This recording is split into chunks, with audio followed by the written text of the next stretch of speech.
Hi everybody, welcome to Caketastic Cakes. It's Jen and I'm going to show you how to make a Pikachu cake with a decorated cake plate. Okay, before we begin, if you guys need any tools or anything that you see me use, check out in the description below. I have a whole list of things, so check it out if you need anything, okay? Alright, we're going to start making his little Pikachu ears first. This is yellow gum paste that I'm using. I rolled it out using my paint stirring sticks that I got from like Home Depot or Lowe's or somewhere.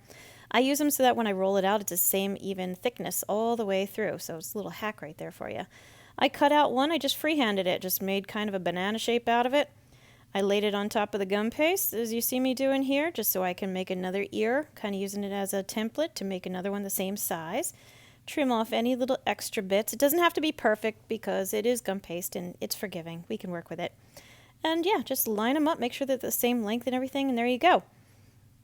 Now, before you go too far, you have to make the ears a day in advance at least. I did these 2 days in advance so they'd be nice and hard and stand up on the cake properly. I also made them too big. So as a rule of thumb, I'm going to give you guys right now, which I wish someone had told me, whatever the diameter of your cake, if you're making a 6-inch, 8-inch, 10-inch, 9-inch, whatever, figure that will be the length of the ears. So I made them on a 6-inch cake and they look like bunny rabbit ears at the end. So make your ears shorter, okay? Make them the right size so they don't look like bunny rabbit and more Pikachu. Anyway, I used the sticks as you saw to press down a little divot at an angle on each of the ears because the black on his ears goes at an angle. It's not straight across.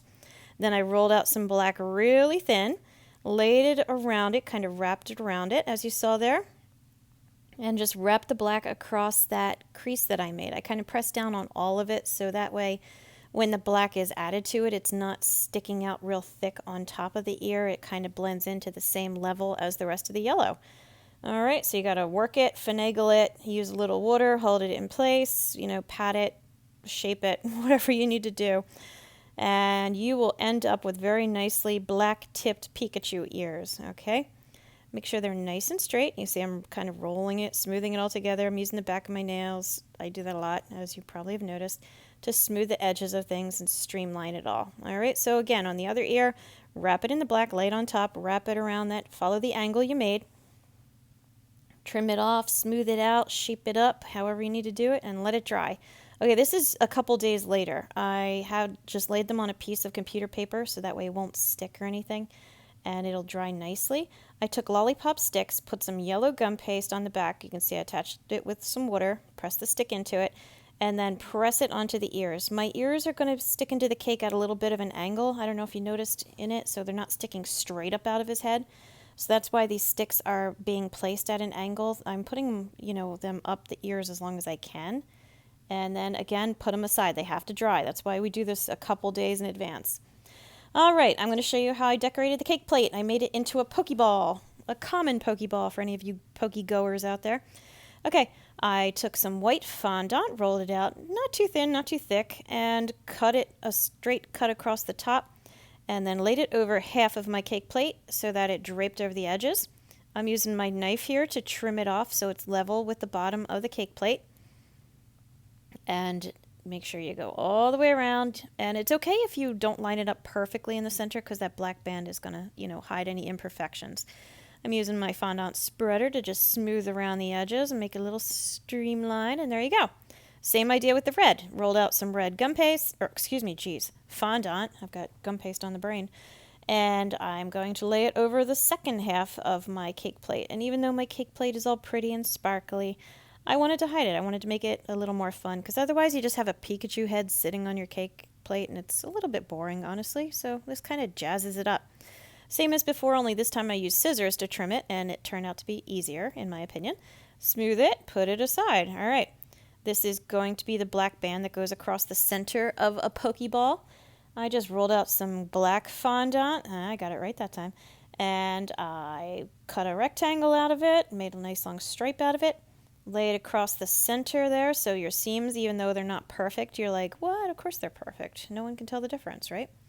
Make sure your black hangs over the sides a little bit because you're going to still trim it and wrap it around just like you did before. And you don't need to see it again. You can just trust me. That's what I did. And there you go. Stick your yellow cake on top. I have other videos that shows how to stack a cake, how to fondant a cake, so check those out if you need help. I'm going to assume we're all caught up though, so we're going to keep moving, okay? I have my yellow cake. I have this black piece of fondant. We're still working with fondant here. And I also covered the cake in yellow fondant.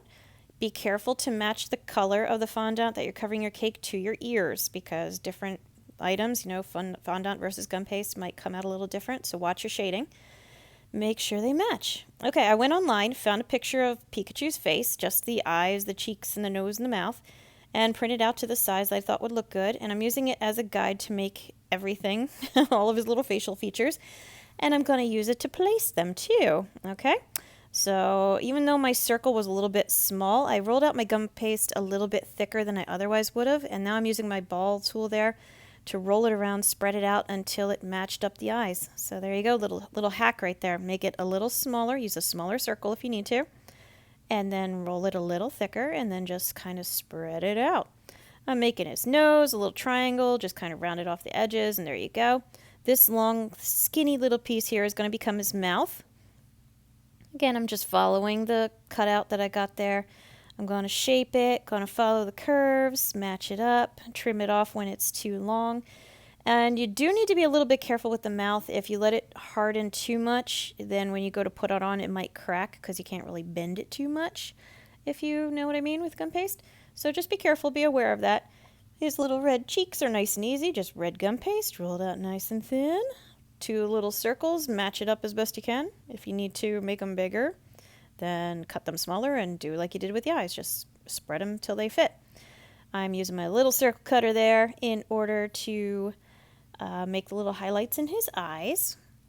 I'm rolling out some white, same size circle. Coincidence? Nope. It's like I know what I'm doing. There you go. Match them in and they fall right into place.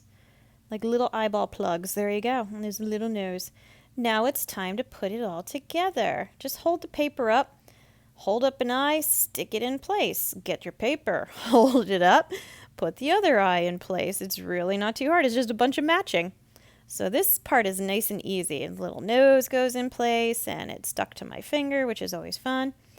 And then his little cheeks and everything, and there you go.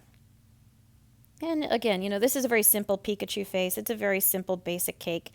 So that's why take a little bit of extra time and jazz up your cake plate. It makes it a little more fun. There's his mouth. You can see it's a little firm, but I can still bend it, and it's a little wiggly, so shape it right back where it needs to go. And you can double check yourself by holding that paper up, make sure everything looks good.